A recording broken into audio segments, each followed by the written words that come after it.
I'm Shanika, current chapter president for Atlanta, BDPA Atlanta.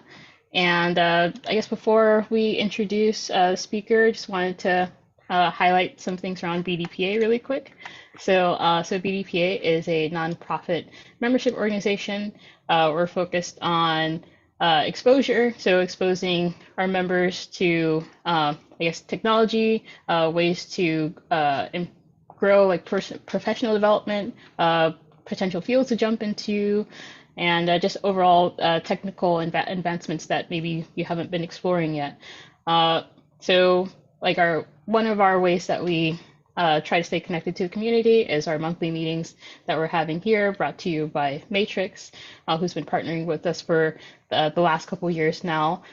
We also have our K through 12 STEM program that, or I guess I should just say our STEM program, which has multiple areas. So we have our web development area.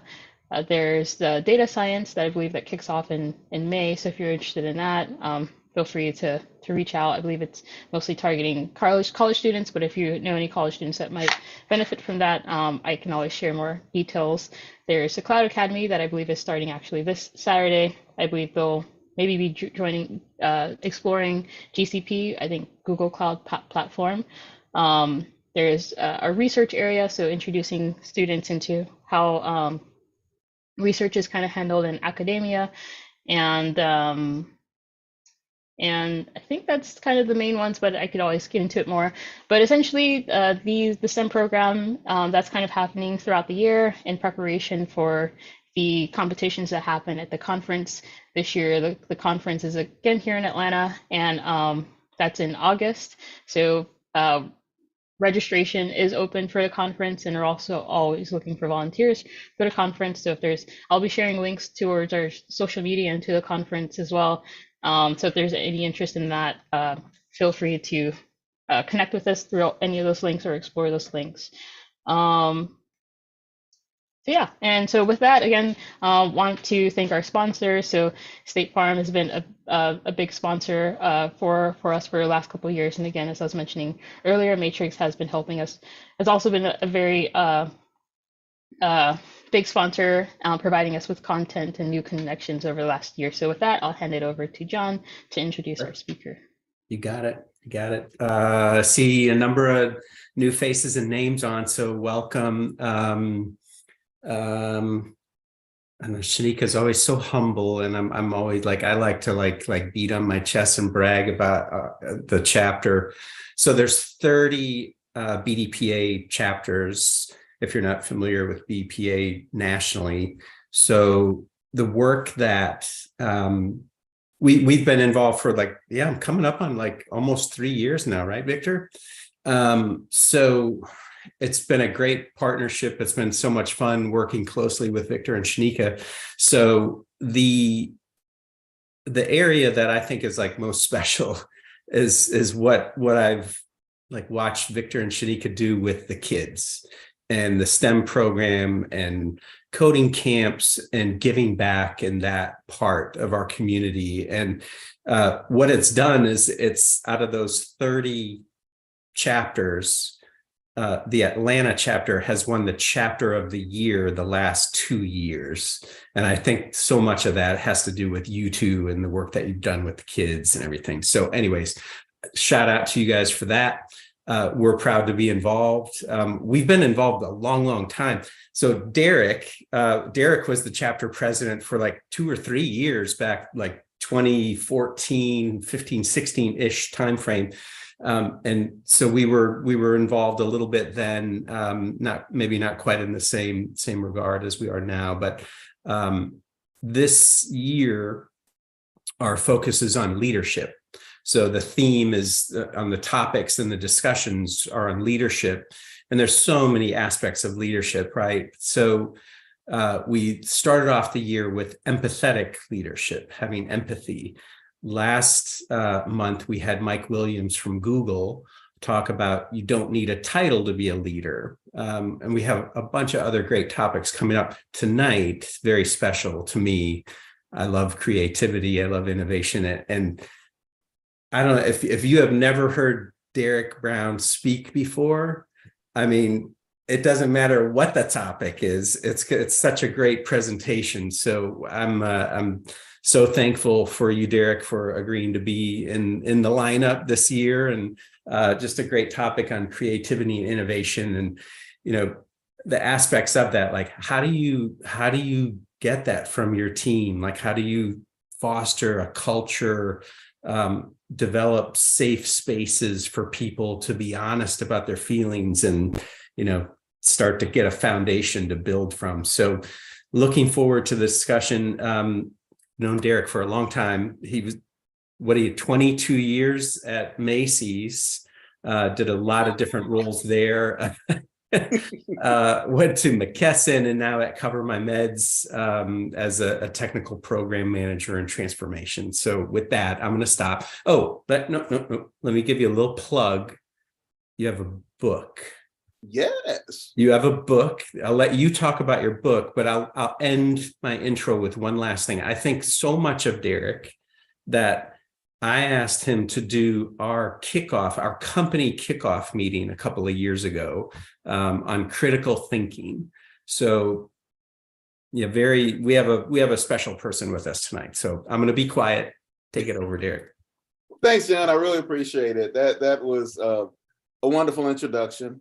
And like John said, we've known each other quite a long time. So when he reached out and said, would you be willing to do this? I said, of course. It's a BDPA family. It's the Matrix family. It's all my family. And I'm just really glad to be back engaged like this, especially on a topic like this. And I think in this time, it's really important, right?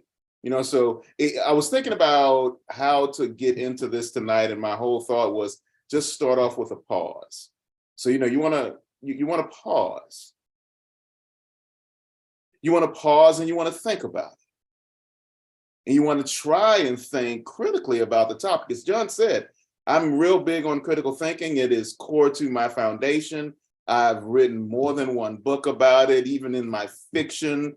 I got a book about a superhero back there, and he's a teenager who figures out how to think critically about beating up the bad guy. It's in everything that I throw out. I try and utilize that in my every single day. Most sincerely, critical thinking is the foundation of everything. The light of wisdom, the path to wisdom is brightly illuminated by the light of perspective. And you can only find perspective if you think critically. So what does that have to do with everything, right?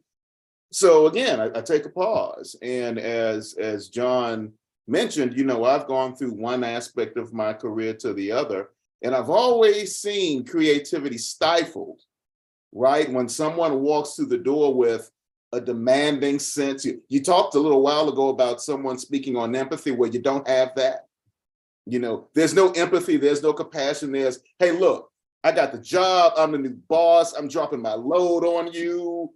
I can see where everything you guys are doing, it's backwards, it's wrong.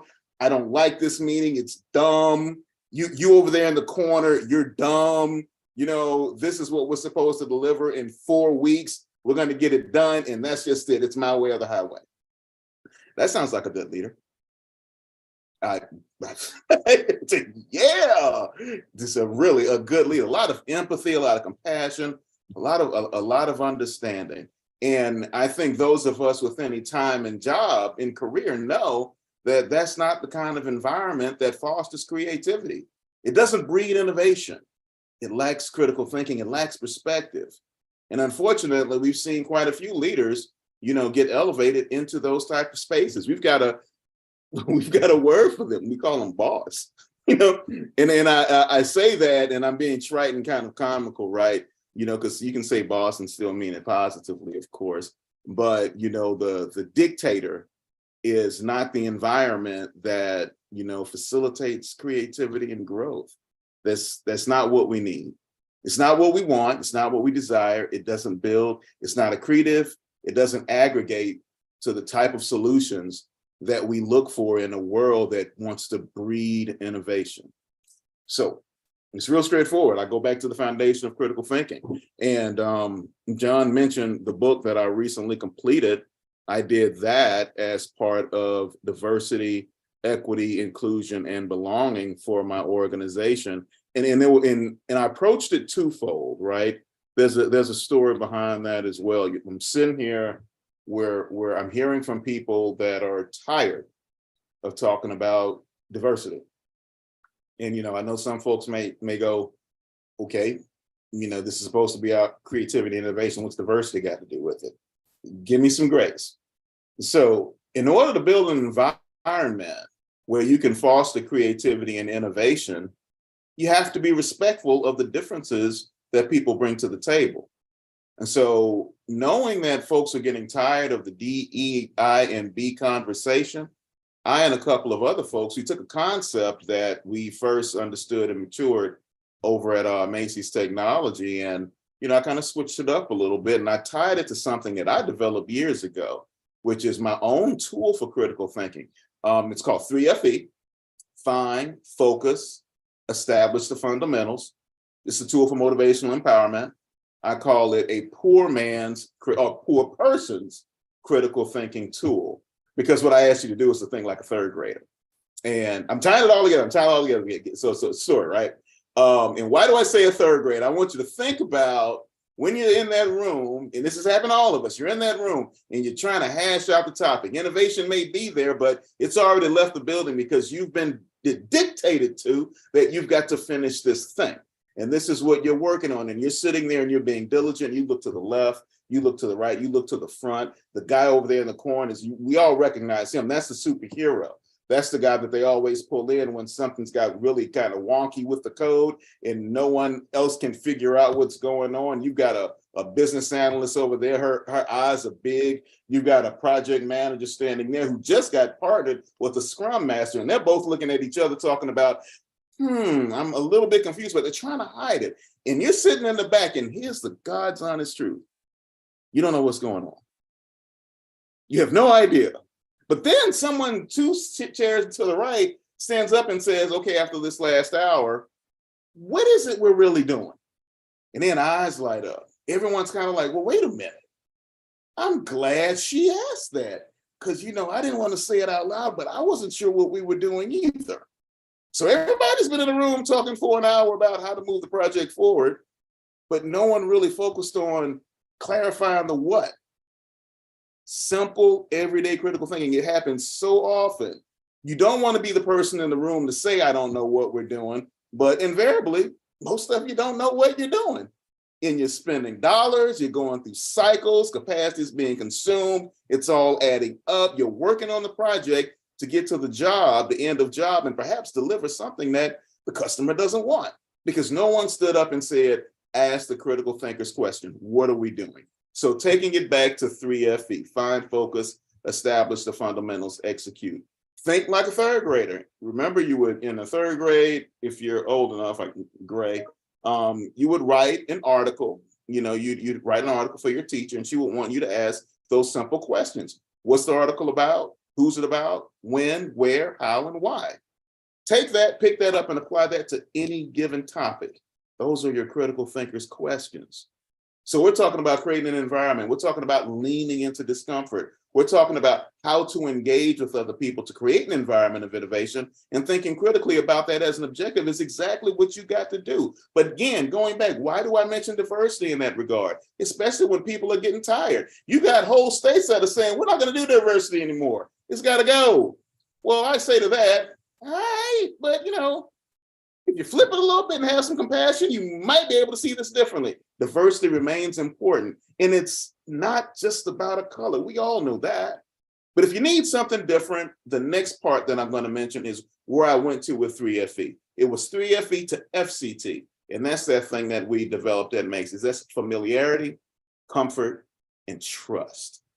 Familiarity, comfort, and trust. So you think critically about the objective in order to create an environment where you can feel like you can achieve the objective. In order to do that, let's say you don't want to talk about DEI and B. You're talking about getting familiar with someone. You're talking about becoming comfortable. And see, when you do those two things, it happens organically. You don't need to write it down. You don't need to force it. You don't need a leader to facilitate it. You become familiar with someone, you get comfortable, you start to establish trust. It happens over time, all the time. all the time. That's how a blues singer out there, and all of you probably have heard this story, he decided to go on a mission to convert Klans members, and it was funny. His whole thing was trying to find the pieces where they're familiar and comfortable. Turned out they were comfortable over music and liquor. Go figure, So he's hanging out at the bar with the Klansman, and the Klansman is like, I've never seen anybody play like that. That was black. And he's like, well, that's what I do. It's like, oh, yeah, let me buy you a treat. Next thing you know, the best buds. All the things that divide go away. Now, again, why does that tie into this? Because it's an example of an environment created, albeit at a bar, where two people became familiar. They got comfortable and they developed trust. So my whole push with that book was 3 feet of FCT, critical thinking to create an environment of familiarity, comfort, and trust. So we walk that path. We define the objective and we say, that's what we're going to get to. So you as a leader, being leader of self or leader of people, you have to lean into some discomfort and decide for yourself that you're going to create that type of environment. It requires compassion. It requires empathy. What I like to say is, and I only came up with this one, a couple of days back. My whole thing was, you want to build a team. So what do teams require? Well, I think it's trust, empathy, accountability, which leads to mastery, which in turn results in time results in success. So 3 feet of FCT will help you generate teams. Trust, empathy, accountability, mastery, success. With FCT, you get to create a safe space. And that's what's really important. Creating that safe space where the activity that you're looking for can actually happen. That's what we want. And it can be a challenging thing, but it's never an impossible thing. It's directly dependent upon your desire and your ability to lean into discomfort, have hard conversations, and do the activities where you find that common ground. In the book, 3 feet of FCT, I talk about the diversity wheel. I'm quite sure many of you have seen that. So again, what does that go to? Tying that thing back again to tonight's discussion, this activity of creating innovation and doing that in a creative fashion. Well, in order to do that amongst people, you got to find the places where you are common. Is it around music? Is it around religion? Is it about socioeconomic background? Do you feel comfortable leaning into politics and talking about it, the two of you kibitzing, and you won't descend into a free-for-all in the corner where everybody's like, what's happening over there? Whatever it is, you do the activity of finding the common ground, and then you can grow from that. You become more comfortable. That's how you create that type of environment. So before moving on, I would love to highly stress, right? Again, a foundation of critical thinking whereby you're going through your activities every day, making sure you're clear and cognizant of what it is you're doing, why you're doing it, how you're doing it, who you're doing it for, where is it taking place, and when does it need to be delivered. Do that and make sure we got the neurons firing. So there's a critical component that you have to consider there as well. Often enough, we're trying to go through these activities and we're just thinking about it. Well, that's fine. But, you're only using a few neurons and you might not remember because short-term memory only gets geared up and it gets geared down again. The next thing you know, you forgot what you were trying to do. So what I would admonish you to do is not necessarily type it, but pick up pen and paper. Go old school. Mechanical pencil, and paper. Why do I ask you to do that? Very simple. It takes more brain power. It takes more brain power to write. It takes more brain power to read as opposed to watching the idiot box. And what that helps facilitate is retention, burn in. You want to make sure you're creating burn in around these processes. If you're always going into an engagement, making sure you fully understand what it is you're trying to do, you're going to become more effective at it. Success requires repetition. Practice drives towards perfection. That's a mantra for the critical thinker. That is what you must do. So I'm going to go in here with the objective of making sure that as a member of my team, I'm helping to create an environment that fosters something new, something different. What is it we're trying to do? Why are we trying to do it? Are we all clear on it? Are we all on the same page? Is somebody leaning in and faking? And they may be faking not because they want to, it's because they don't want to be the person to ask. So as each of us are leaning in and trying to develop this inner skill set of leadership, you know, these are the things we have to make sure we're committed to doing. We can lean into discomfort and ask that of the group. Are we sure on what it is we're trying to achieve here? Are we all on the same page? Are we all making sure we're using the same methodology? I may want to step back and say, hey, I got this thing in my head. Apply this. It's called 3FE. Let's find the details. Let's focus on it. Establish a fundamental plan and execute it. I want to 3FE this thing and get it right. And when I put it out there and you all recognize that we're kind of going at the same pace, in the same space, and we can talk about the things that are making it hard, we're developing some FCT. We got some familiarity, comfort, and trust going. And that's perfect. That's what we need. So we do that. We do that, right? And what does that offer us? And this is where, again, you know, it gets essential. And I've seen it time and time again. I've seen it recently, pulling a group of disparate people together. And first off, as we often are concerned about, what's the room really like, right? You know, I want to say some things, but I'm not sure I can say some things. What do you mean? Well, I don't want to get in trouble for it, you know, or I don't feel like this environment fosters or supports my leaning deep into discomfort and saying, these are the things we need to do, not that. And here's the other thing. I'm concerned that if I do say that's what I want to do, you're going to ding me for it. You're going to put me on a list. Are you going to do something else? I'm not comfortable. I'm not comfortable. What does that result in? Well, we all know. We've either been it or we've seen it. And you ask, hey, Faith, why are you talking to me? I don't have anything to say. I know you've got something to say. You're very talkative. Not now. No, not in this meeting. I'm not going to say a word. Oh, wow. Is that the environment we've created? Is that where we are? And often enough, we've seen it. So then we've got to lean in and break it back. Again, how do you do that? To me, it comes back down to the foundational aspects, critical thinking. What are you doing? And then why? And if this is incongruent, like when I say incongruent, it's fostering an environment of negativity, well, then you know that's something we've got to address. You actually, if you're the leader, get ready to address it. Or if not, as leader itself, look at the leader and be willing to say, this isn't right. This is something we've got to lean into and lean on. We've got to address it. It's an absolute must. Well, okay, you've come to me with a problem. Do you have any idea how we could possibly fix it? Yeah, well, if there are a couple of factors that we need to put in place to create an environment that fosters trust, I think I may know something about that. I may have read about it, how to get familiar with the group, get comfortable and develop some trust so that when I look around the room, we're all smiling, we're all comfortable. And even you as a leader, when you say, okay, this is a safe space, I believe it. Because that's important too. So breaking that back, adding that on top as an additional layer for our cake, leaders or those who are led, participate, be actionable, be stating, is this the space that's safe for creativity? Is this the space that's safe for innovation?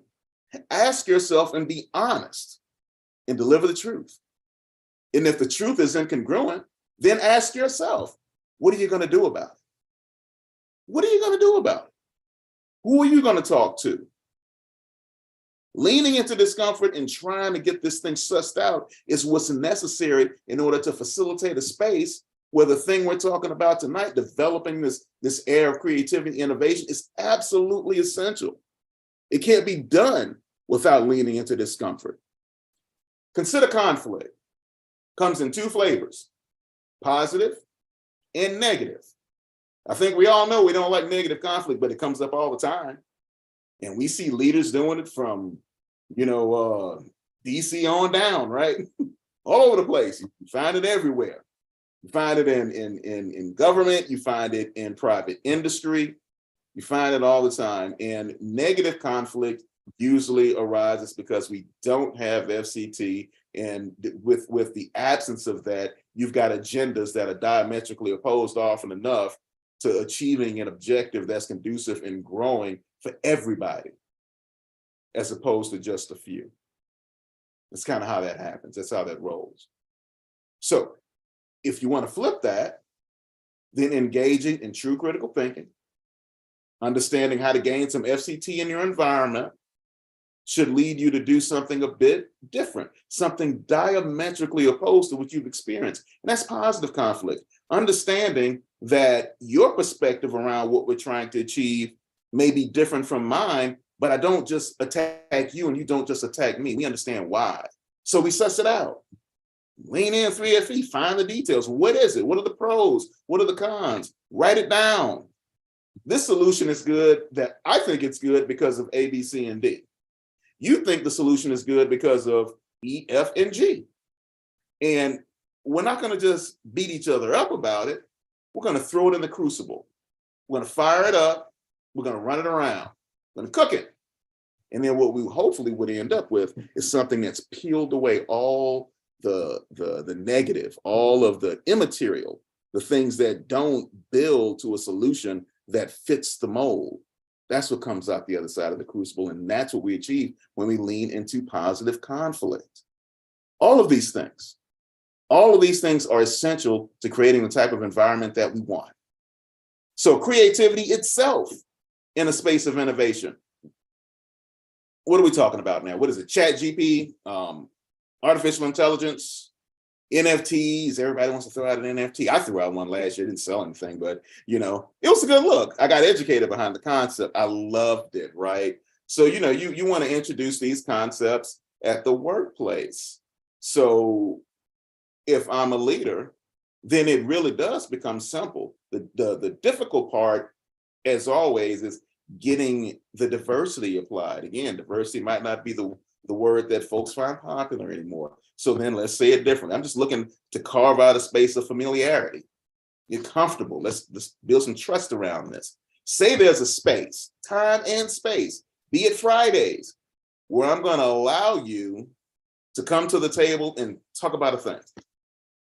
Talk about a thing. Let's throw it on the table. I mean, I can still remember, good story. This was years ago when I was still over at MST, and a couple of us were reading an article about Amazon, because Amazon is Amazon. And they were talking about blue sky projects where all of a sudden someone over there thought it was a good idea to start delivering, packages by drone. And we all sat each other and looked at each other and went, what the hell?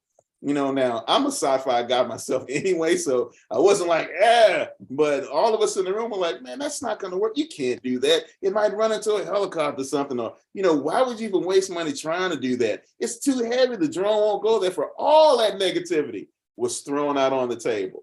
And then my friend Dennis was like, but hey, here's the thing. There's a leader over there that said, nothing is off the table. Nothing is off the table. We're still not making money yet, but nothing is off the table. Bring your ideas, whatever they may be. That is the environment you want, so long as you can afford it. So I think for the most part, any organization can afford ideas, right? The critical part is making sure that the space is safe for those ideas to flourish. Whether it's just you have the conversations and you rack them and stack them to be pulled off later, or it's something that really is, in line with an organization's strategic goals. And now you foster an environment of positivity where you're saying, I don't care who you are. If you have a thought, if you have an idea around this objective, we want to hear about it. Well, then there's that other component we got to make sure we don't lose sight of, because if you put it out there and it blows up in your face, well, do I get fired? Because we got to be real simple about that and real straightforward. Often enough, folks don't want to put things out there because they're afraid they're going to get knocked upside the head. Hey, Derek, that was dumb. Okay, well, am I at work? Did this person just call me dumb for real? That's never happened to me, by the way. But, I stress it just to put it out there harshly, right? That you get feedback that you're introducing ideas or concepts that don't make any sense, or that if you do and you execute on it and it fails, there will be repercussions that are negative, things that are negative in nature. So that becomes a real simple thing to course correct and adjust as leaders, right? Make sure that the environment is conducive to failing up. This is a concept we're all aware of. It becomes a much more difficult thing in implementation, though. So that means that the folks on the team need to believe in it. That means you've got to support it. That means you've got to push it. And if failure occurs, that means you've got to stand up for it. That means accountability is real. Remember, teams, accountability, on to mastery and solutions that get deployed for success. So as a leader, if the failure happens on this new thing that you brought to the table, facilitating the team, then be ready to take the hit, but say, look, we've already looked at it. We've considered it critically, and we've already looked at the details, and we've got a new fundamental plan that we're going to execute, and we got a new deploy come out in 3 days, and we got it covered. Don't even sweat it. Try to fix it on the second go around. But if you don't, still, it's failing upward, right? It's failing upward. That's the thing that's most critical. It's failing upward. In that regard, you cannot lose sight of just how important that is. You are fostering an environment of creativity. So that means you have to give the associates room to try and fail, as painful as it might be, so long as they know that you're giving them the witherall to stand back up, assess, readdress, find the fundamentals, execute on it. That's it. Got to be able to do that. You create that type of environment, and then all of a sudden some things start to percolate. You know, all of these things, like I said, they're moving together, one flowing thing. Now we're at a point of percolation because you've created an environment where you say, look, we're familiar, we're comfortable, I trust you, you trust me. We get to speak our mind. We get to throw ideas on the table. We're going to go ahead and try and execute on them. And if they fail, well, that's just par for the course, because that's how you find success. You keep doing it until you get it right. Remember, success requires repetition. Practice drives towards perfection. If it takes you 40, 50, 100 times, and you've got the room and space to do that, take that space up. Capacity provided is often capacity consumed. We understand that in IT all the time. If you make space available, a team will take it.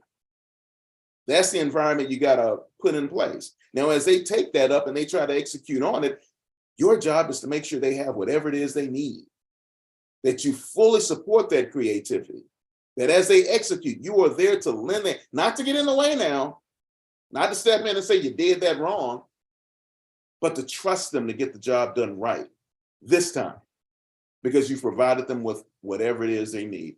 And I don't want to lose sight of this other aspect as well. Now, I've done this for a number of years. And when it comes down to creating high performance teams, what I've come to understand, and this has been hard won, folks, and I think when I throw it out there, I think you'll all agree, high performance teams, you know, they're built on 2 foundational components, just 2, accountability and trust. It's always the same thing. Everything else you can think of about a team hinges off of those 2 foundational components. You want to create an environment of creativity? Well, you got to have accountability and trust. You want to make sure that the environment is stable where folks feel trusted so that they can fail upwards? Well, you need that trust. And how does that trust get facilitated? They understand what's explicit between you as leader and those who work on the projects. You know, I'm paying you this money to do this job. That's it. If you don't do the job, you're fired. You know, and we say that, and it's kind of a sideways say, we don't like the word fired, but you know, when you say fired, you know, it carries some heat, right? And it fits, especially when you're being really trustworthy with your folks up front. What does that imply? That means I'm paying you enough that I'm not going to stand over your shoulder all day and watch you do your job. I'm paying you enough that, and we found this out in the pandemic, right, that if you work from home, I trust you to do your job. Now, you may be doing it from Starbucks. You may be doing it from Chick-fil-A. You may have taken a break to go to Chick-fil-A and come back. But I've got objectives. You've got objectives. We're looking at our story backlog, and the sprint is almost done. Are you going to make it? I trust that you will. If not, I get to hold you accountable. And you get to hold me accountable for creating an environment in which you can operate in that manner. If you can squeeze extras in because you want to, then I trust you'll do that.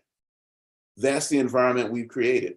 Accountability and trust, the two foundational stress. Everything else hangs off of those two concepts. And once teams have that, you'll find it's fascinatingly amusing often enough. You'll go into a conversation and all kinds of stuff start popping out because they trust you. They're starting to have conversations about the dog, the spouse, the thing that happened over the weekend. You know, I fell and broke my leg walking to the sidewalk. I'm not coming in today. Let me talk to you for the next 30 minutes.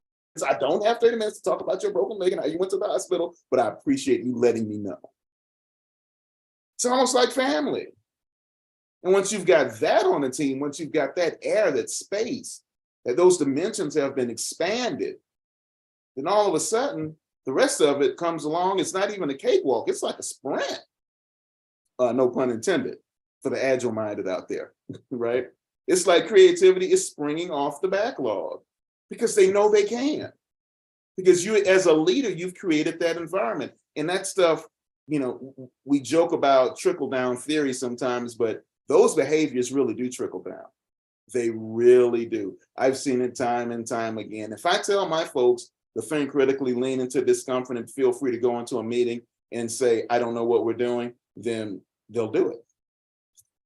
I've seen it happen. And what does that allow us to do? That allows us to create a space in that environment where someone sees someone stepping up and they're like, well, we were trying to work on an innovative solution, but this is not the solution we want to work on.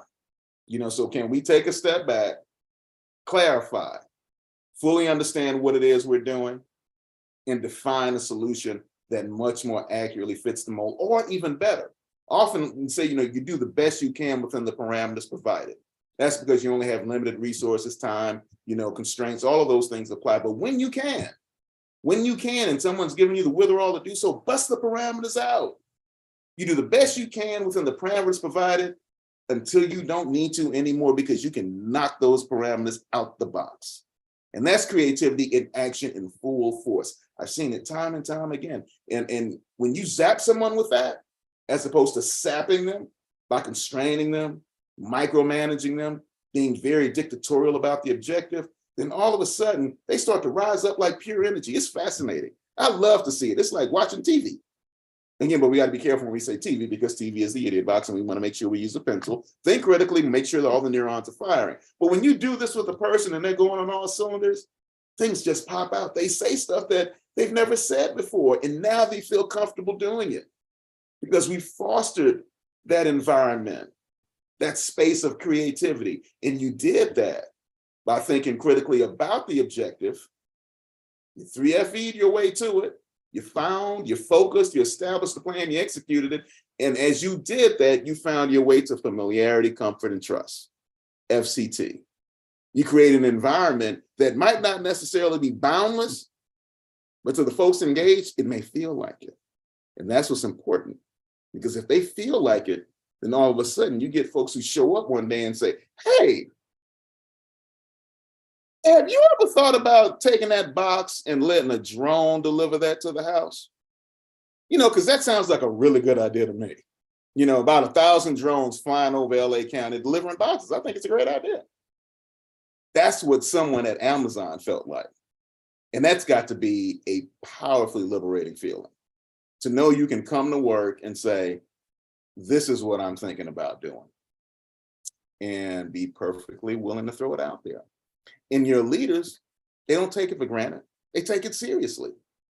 And they put it down. We're going to go ahead and put that over there in our SharePoint, in our folder, along with all the other innovative ideas. And we don't, blue sky ideas, not junk ideas, blue sky ideas that we're going to try and find some funding for and see if we can get that project off the ground. And since it's your idea, you get to lead it. Go for what you know. Does that make sense to everybody? Does that sound like a path forward towards creating an innovative environment? I hope it does. Because like I said, I've done this time and time again. Again, it's a repetitive thing once you get it down. You know, again, success requires repetition, practice drives towards perfection. You got to do it over and over and over again. But of course, you have to be real clear on what it is you're doing. And that's where, again, I mentioned critical thinking, bread and butter for me. That's where you get to the point of fully understanding and laying out what it is you're trying to achieve and how you would go about doing it. What it is, who it's for, when do you create it, where does it go, how do you achieve it, and when will it be delivered? Critical thinking in action. Now, I've been running a mile a minute, and I can probably do this for about another hour. But thankfully, I can't see all the faces, but I'm hoping nobody went to sleep. And and I want to make sure that I leave time for questions and whatnot. So, are we looking good, Shanika? How do things? Okay, good. And so that's the spiel at a high level on what I'm talking about here. That's 3FE to FCT. That is leveraging critical thinking to getting to familiarity, comfort, and trust. And I've got another tome, I'll put it in the chat. This is 3FE, the tool for motivational empowerment. Again, it's what I like to call the poor person's tool for critical thinking. It's something that you can just, wedge into your head and do every day. Again, everything you start to engage in, make sure you're real clear on what it is. Especially as adults, as aging adults, we're so consumed with how we've done things before, and we're moving at such a clip that we don't pause to ensure that we're doing the right thing, that we're focused on the right thing. I've been guilty of that so many times I can't even count it. But focus on the right thing, focus on what it is you're trying to achieve. In this instance, focus on the details of creating an environment of creativity and innovation.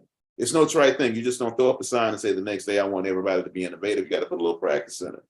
You got to put a little work in it. Come up with something fundamental, establish your plan, and execute on it. Hey, Derek. All right. So can I ask you, like when you have a brainstorming session? Yes. And what you did a great job of like laying out like the importance of the foundation and having the understanding and the trust there. So ideally, it sounds like you want to be in a situation where you've got your team, you got that foundation set, and then you're brainstorming on an objective. Maybe compare and contrast, how about when there's a problem or a challenge? I guess you could call that an objective, but maybe, like, you know where I'm going. Like the one objective is like, hey, how are we going to grow our business? How are we going to, be bigger and better or whatever? And then the other is like, we need some ideas to like fix some stuff. How do we fix these problems? Is there any difference, like as you facilitate a brainstorming session between those two things, like where it's like, hey, we're trying to grow, just be better. It's like pointing upward or whatever. And then the other being like, okay, we got to like sink our teeth into these issues, or is it pretty similar? I would say that there's a slight differentiation because so here's the deal, John, this type of leadership does start at the top, but if it's not coming down, then it's going to come upon you to build it in the space that you're in.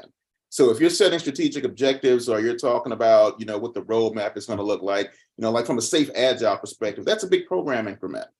Now, everyone who participated in that increment or that brainstorming session may not have the same perspective. They may not have been exposed to a person who says, this is how we should be. So that's where it comes down to making sure that the right facilitation is taking place. And if you're not the person facilitating it, or, you're not necessarily aware, don't feel uncomfortable. Don't avoid leaning into discomfort to go and talk to the facilitator and say, I'm looking out over the room and I don't necessarily know if we've all got the same perspective. I want to be real clear on the ground rules for the session. And ground rules, we often throw them out and they may be like some trite thing, but we all know that they're not. They can really set the tone for a session. They really can. So if the ground rules are strong, foundational in nature, right? I mean, you really got to lean in and just not say, this is Vegas, everything that's in Vegas stays in Vegas. No, break that down. Okay, look, folks, here's the understanding. No idea is a bad idea. I want to stress that right now. If you have a thought, if you have an idea, I want to hear it. We want to hear it. Those are the type of statements that are impactful and powerful, and the group gets it. The group gets it. They'll start to internalize that and act appropriately. That's what you want to know. You want to set that tone up front. And again, you're not sapping them or pulling the energy out. Oh, we're going to talk about the strategy. You're zapping them and getting them motivated to say, okay, I've got a couple of thoughts that I've been wanting to say, they've been germinating for a while. Set that tone in the room, in that session, to lay that out. Now you switch gears and you're problem solving, and you got the squad 12 in there, the 12 hot players on the team to knock out whatever this problem is, and they're probably going to be in there for the next 12 hours. You still set the appropriate tone. You go in and say, look, no idea is a bad idea. We got a problem. I need everybody to speak up. I need everybody to put pen to paper. I need everybody to lead into discomfort and talk about how we're going to solve this issue. The reason you guys are here is because you have experience in what it is we're working on, some more than others. We want to hear everything. So that becomes really incumbent upon how the session is facilitated, right? But if you're not the facilitator, again, lean into discomfort. Don't be scared and not speak to the person facilitating, and help gear the session towards a viable solution. You can be responsible for that too. As a matter of fact, you should be.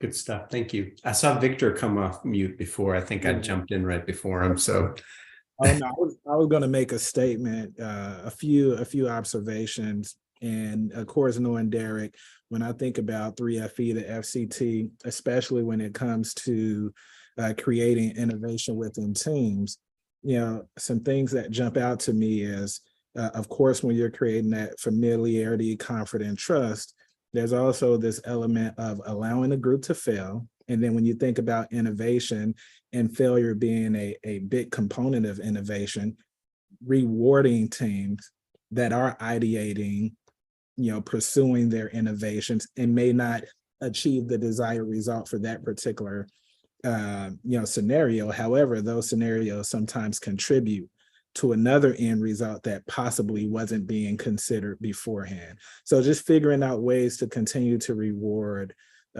innovation and ideation as it goes along. And then the second part of that as a leader is role modeling those behaviors, right? So role modeling, coming up with an idea when you have no clue of how to solution for it.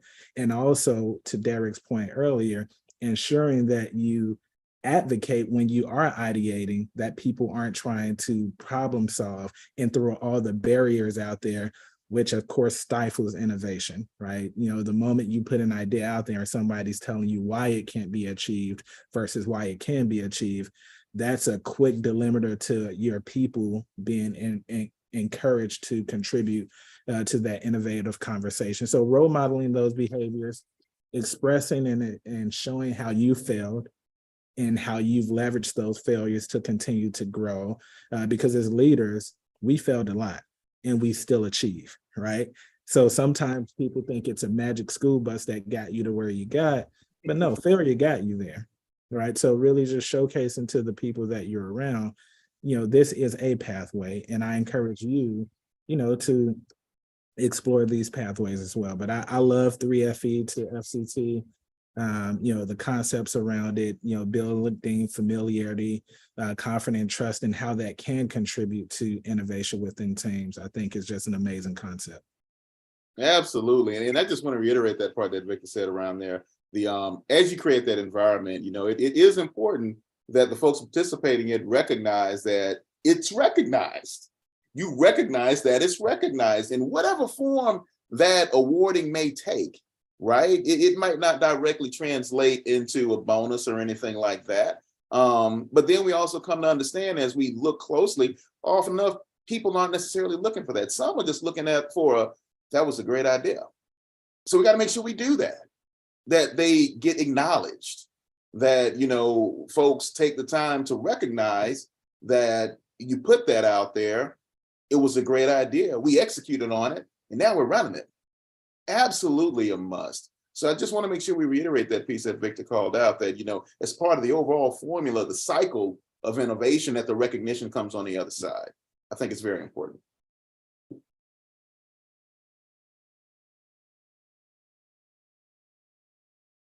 What else? Any questions? Any call outs? Any thoughts? So a statement you made, Derek, in regards to, you know, it being kind of a top-down approach. And if it's not happening that way, ensure that you're doing what you can from your level to encourage it.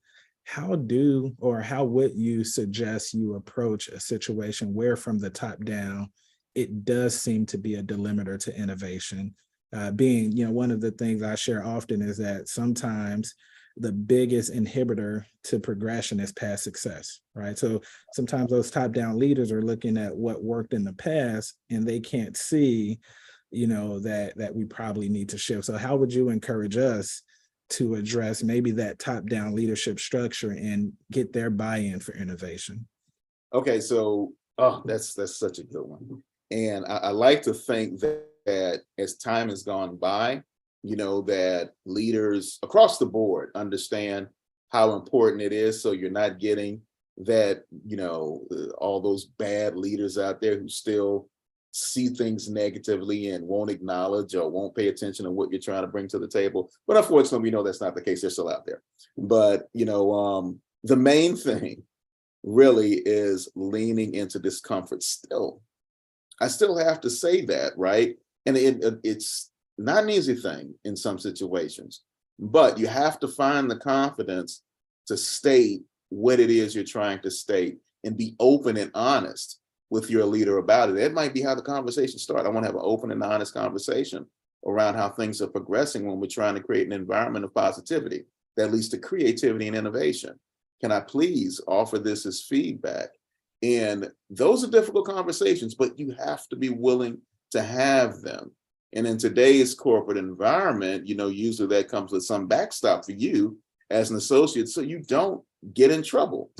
But and just keeping it real, right? That's the phrase, keeping it real.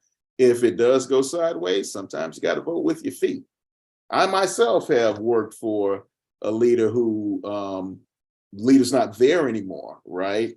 And it was that person's way or the highway, bottom line. And they just simply weren't open to feedback, no matter how many people said otherwise.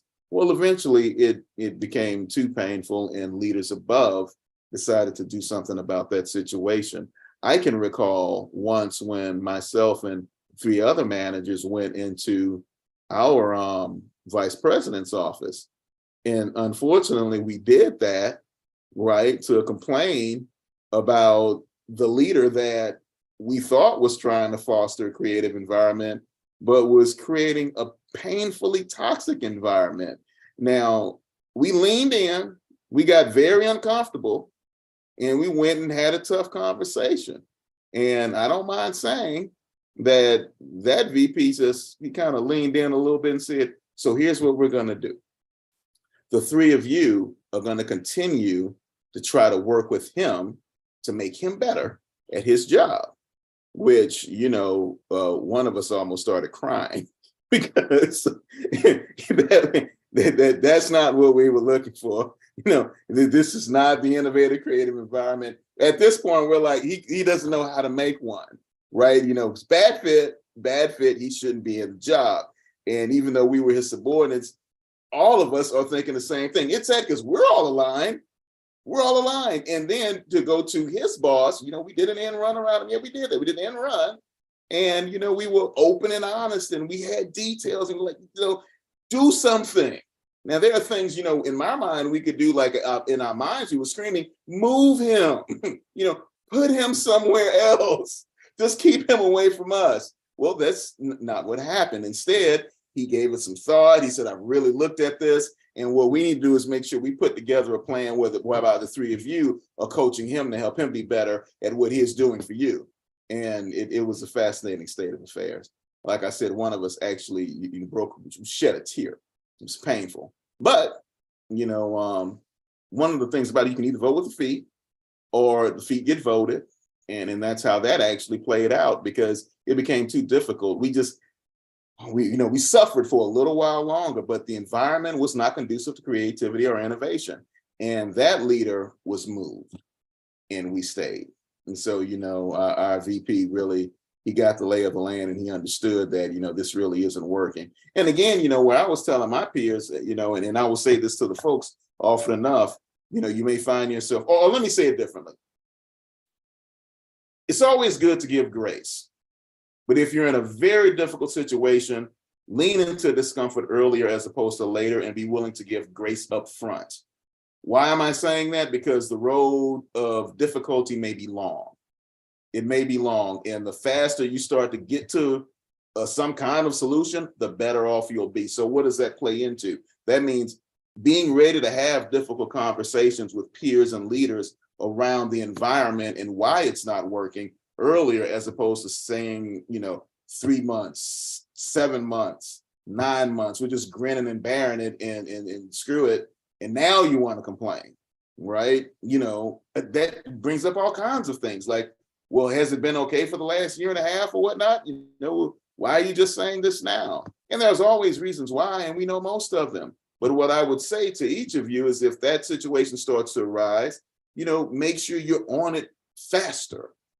Still give grace, because you don't necessarily understand all the details, but do your part of the work to understand what the details are, and then figure out how best to address it. And usually that means having an open and honest conversation with the powers that be.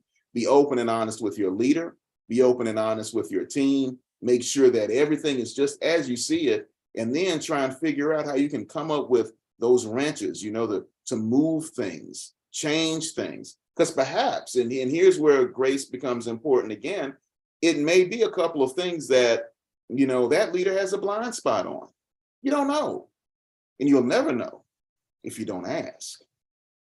So maybe these are coaching opportunities for that leader, and there's some adjustments that can be made, and they can turn around and become one of the best folks on deck. But if no one ever says anything, it's what it is about feedback, right?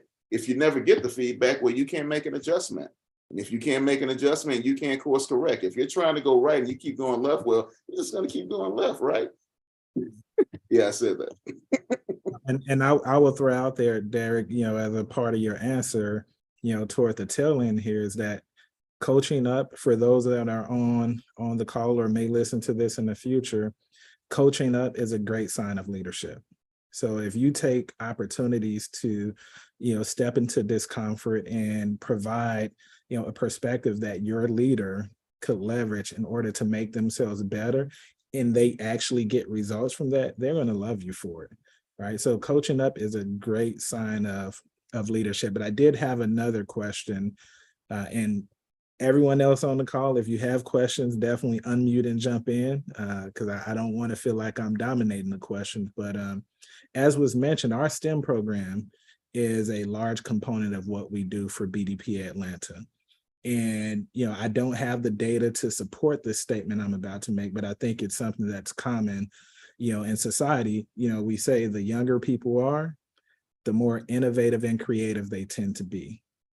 So we know as we grow older and we experience life and we begin to put our own guardrails in, it's a bit challenging to be innovative and creative.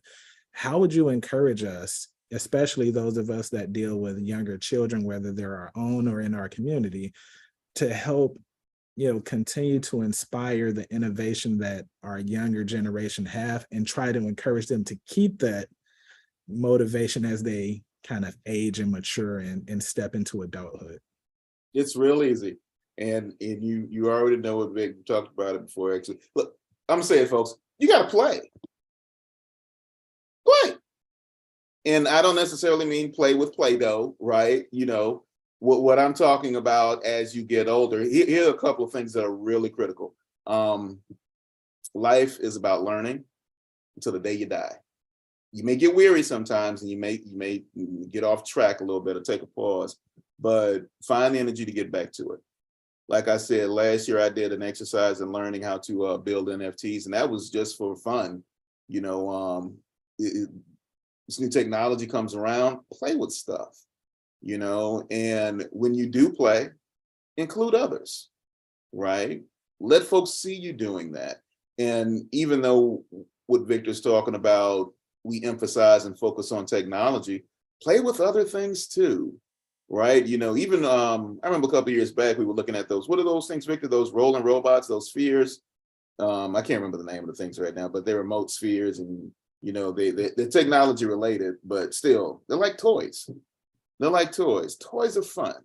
So what am I really getting at the core of it to try and spur this is that as each year goes by, find what's fun and play with learning, play with, expanding your mental horizons. Take a pause, stop for a minute and figure out what thing you want to try and play with next. It may not turn into something that, yeah, there we go. Mark said it. Hey, Mark, appreciate it. Sphero. Yeah, Spheros. If you may not turn into anything long lasting or whatnot, but that's really not the point. The point is to keep your mind rolling, to keep your juices flowing, to make sure that, what is it they talk about? Mental elasticity, that you don't become stayed, that the neurons stop firing. It's a real easy thing to do.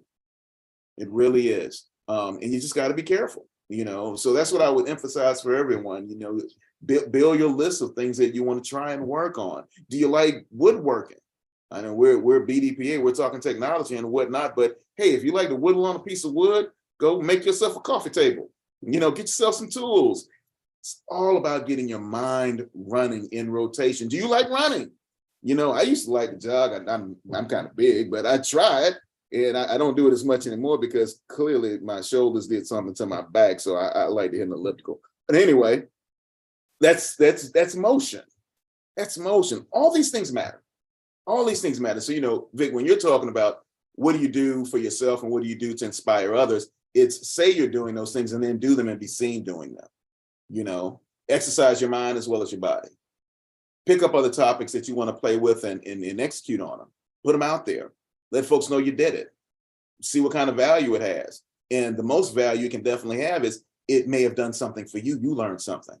And if you did, go share it with others because that's the other side of the activity, right? You took the time to learn it, but you really get burned in and learning gets fundamental when you go and you tell it to someone else and you educate them on it. That's the cycle that burns.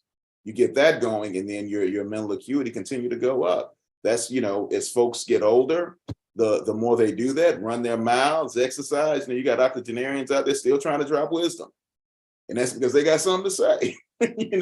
This year they're turning 98 and it might not look like they're thinking about something, but they're thinking about something and they're ready to share. And so as we all get older, that's my advice, right? Continue to keep all the wheels turning. Stay engaged. What do you feel like rapid access? So you mentioned ChatGPT earlier. So you think of all of these different AI solutions that are coming out. What do you think those type of innovations are going to contribute or not contribute to innovation, right? So I start to think about our ability to research and learn. Like, is it taken away from creativity because, we have access, readily available access to information at a much more rapid pace? I think it most certainly will, but then it won't. And what do I mean by that? Things tend to go in cycles. They tend to always go in cycles, right? Things will swing to the right and they swing to the left and then they swing back again. So now if you're leveraging a tool to write your paper, well, then, your creativity may go right out the window. And in comparison over time, I think what will happen is some of that stuff may start to build a gradient, right? You can see where there's a differentiation between an organically creative thing and something that someone took from a machine.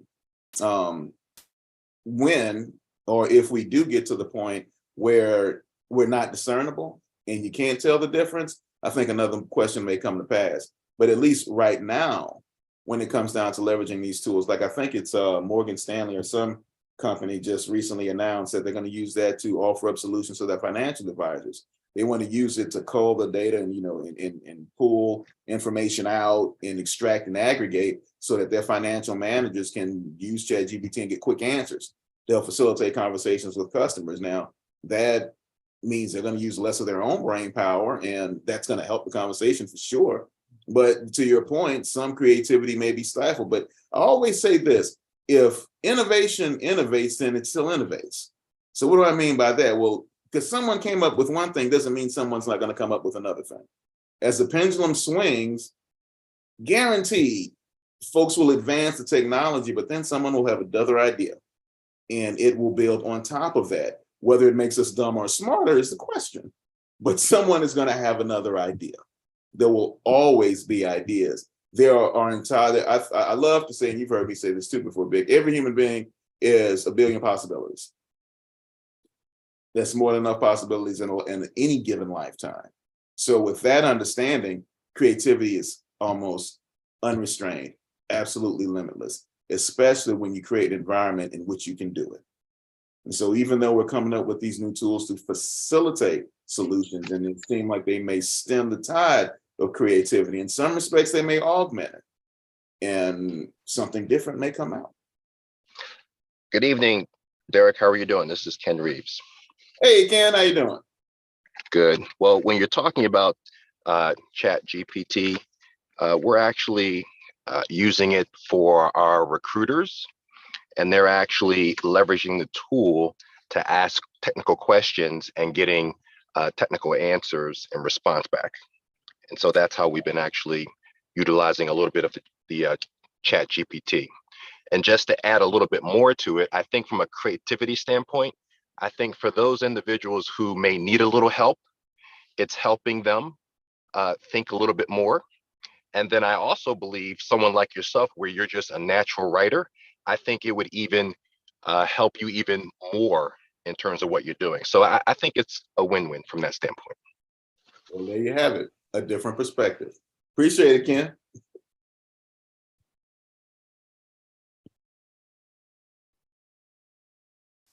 Hey, I got another one. You mentioned some of your books earlier, and I've had the luxury of viewing into a few, but I would say innovation is sometimes sparked by sci-fi. And I know you've established a character champion, and you've written a book around it. You have a lot going on around Champion. Can you give us any insights into A, how did you come up with that particular character, and B, has that character contributed to any innovations that you've pushed out? Yeah, so I actually came up with Champion, oh my God, I guess it was almost over 20 years ago. And at the time there was a comic book line called Milestone Comics, and they had a Superman idea, and it was, his name was Icon, right? And I think a lot of folks know there's always been this look or this desire for Superman analog. You've got one in Marvel, and I think it's the Century, and they've got another one called Hyperion. Well, folks wanted a black Superman, and now DC actually has one. It's fascinating. Time goes on, and things kind of stretch out. But I wanted to lean in and make my own. That's really what it came down to. But I wanted my Superman to be like a Superboy. At the time, there were no heroes coming out of Atlanta. Now everything comes out of Atlanta. I don't know how many heroes we got. We got movies, heroes, horror, Walking Dead, zombies, and all kinds of crap. But back then, there was nothing. So I came up with a character. He's Atlanta superhero. He's in this universe all by himself. And he's not just like a kid from another planet who does stuff on this planet. I turned the whole thing into a space opera.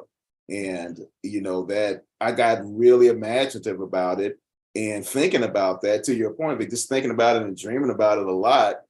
I only got the one out, but I still have 9 other outlines around a decology around the Champion character who lives here in Atlanta.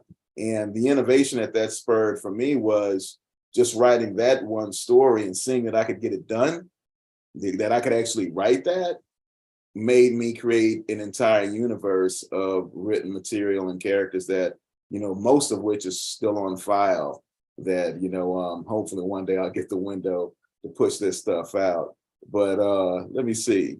I think I can put the link out there. You guys can see young Joshua Champion. I guess right about now he'd be an adult. But, still say he's a teenager roaming around Atlanta. He was driving around in the car. Now he's flying around, and, he's got all the kicks, all the powers and whatnot. So again, well that, in to your point there, right? That was me being creative. That was me thinking, outside the box of what fascinated me and what I really felt I could achieve. Could I really do this? Could I write something like that? And I did. And I think everyone owes it to themselves to ask that same question. You know, you may think you can, but most often than not, we live our lives in a dimension of negativity and things we say we can't do. We just got to lean into discomfort and say we can. So Derek, you talked so much about like setting the foundation and establishing the trust to have the creativity, a safe place for the team. What you just talked about was individual creativity. So are there things, do you have recommendations of like getting ourselves in, like you're creating the safe place for the team? What's a good place for an individual to be more creative? Your thoughts on that? I got you. So fostering creativity around self really is an exercise in introspection. And it's not something that a lot of us are necessarily comfortable in doing. So I often tell folks it comes down again to pen and paper, you know, not necessarily keyboard, you know, get a couple of more neurons firing and do yourself a 3FE exercise. Find the details around the things that you like. Have you ever taken the time as each year has gone by to say, this year, these are things that I've liked? Write down the things that you used to like, you know, write down the things that you like now. Then write down the things that you think you might like in the future. You know, go back and look at that list of things that you said you wanted to do and didn't do, or, you know, it's all about the data points. It really is. Fostering creativity as an individual is really about introspection around the data points. What are the things that you like and what are the things that you feel that you could have fun doing? You know, where does your curiosity drive you? And invariably for each of us, there's at least 1 or 2 or 3 places that will take you. We just often don't ask. And sometimes it's not even about lacking the courage to ask. Sometimes we just don't, you know, because you're in your cycle. You're doing your day by day. So you don't take the time to write those things down. But when you start to write those things down and look at those as the spare data points and things that you feel you want to work on or accomplish, then you can start to put together a plan that says, this is how I'm going to do it. And, you know, and that fosters creativity. That exercise itself gets the neurons pumping. And again, remember, you know, success requires repetition, practice drives towards perfection. Do that often and make sure that you're often self-inspecting. You know, we talk about program increments and inspect and adapt sessions and safe agile methodologies. Well, you know, inspect and adapt oneself. You know, make sure you're doing that. And if you are doing that, then invariably things come up. Things come up that you can take a look at. Things that may all of a sudden zap you individually as a person to foster a higher level of creativity around whatever it is you think you may want to do.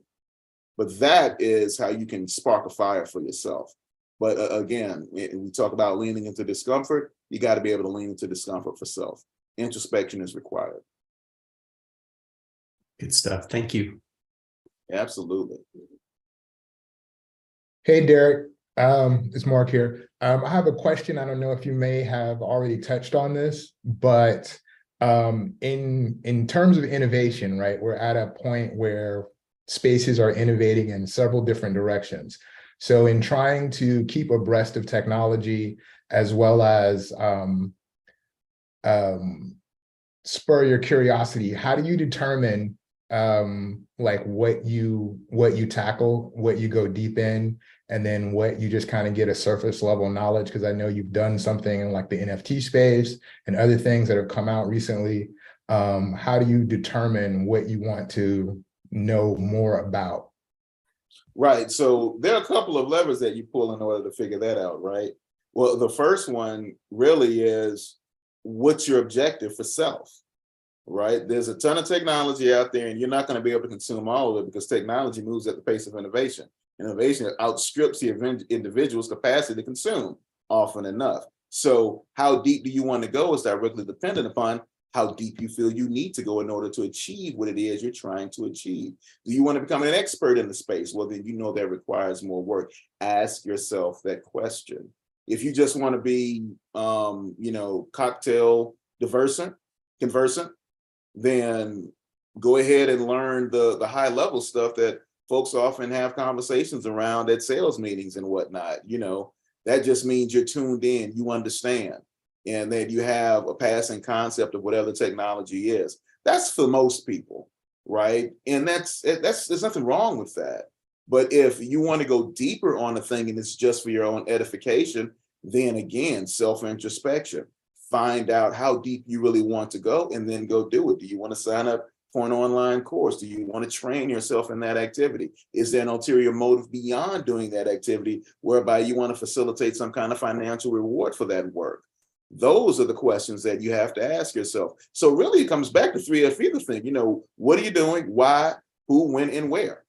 Ask yourself those questions about each of these things that you have your eye on. If you're looking at a particularly new technology that's real hot, ask yourself those questions about this. What is this thing and why do I want to look at it?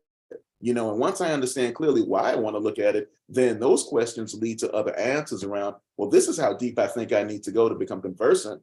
This is how deep I need to be able to go in order to get a job, and this is how deep I need to go in order to become an expert and facilitate creating a version of it myself.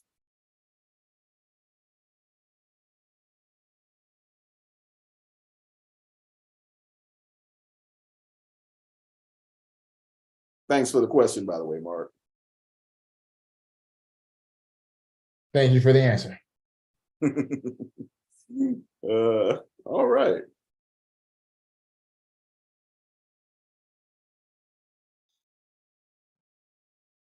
Well, I went ahead. Derek, if I were to just add additional insight on that question, yeah, please go ahead. I would say, because technology changes so much, as you indicated, you can't really consume it all, but just pick one particular topic and go deep into it. Whether it's blockchain, whether it's NFT, whether it's Chat GPT, or it actually could be an existing technology that's been around a while. But just pick one, get good enough where you can actually explain it pretty well, and then actually get with Shanika and Victor to present to us. That sounds like a good plan.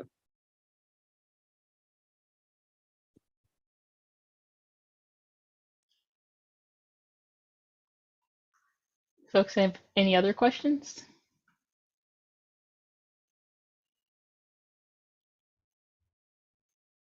All right. Yeah, thanks, Derek. I definitely so I was jotting down notes as you're speaking, and I thought that last point also about writing down things that you liked, just I guess throughout your time as living and kind of seeing what that might bring up. I thought that was interesting as well, because also a way to reflect. Because I guess thinking back, how memories go, you definitely sometimes things that you probably were really into as a kid, it takes family to probably tell you that, yeah, you're really into this, because you just forget because it's just like dropped off and it's not, I guess core to you anymore. It's like out of your probably it's probably deep in your I guess your memories that you don't really bring it up anymore. It's like kind of, I don't want to say repressed, but essentially it's repressed. So I thought that was interesting. Absolutely. Well, thank you for having me. I was really glad to take the time to do this. I really enjoyed it. Haven't done anything like this in a minute, pandemic age and all of that. So thank you for having me. I thoroughly enjoyed presenting today. Yeah, thank you. Yeah, thank you, Derek. That was awesome. You got it. Cool. Well, I think we'll wrap up here for the evening. Thanks everyone for joining, and yeah, be sure to join us again next month for our next topic.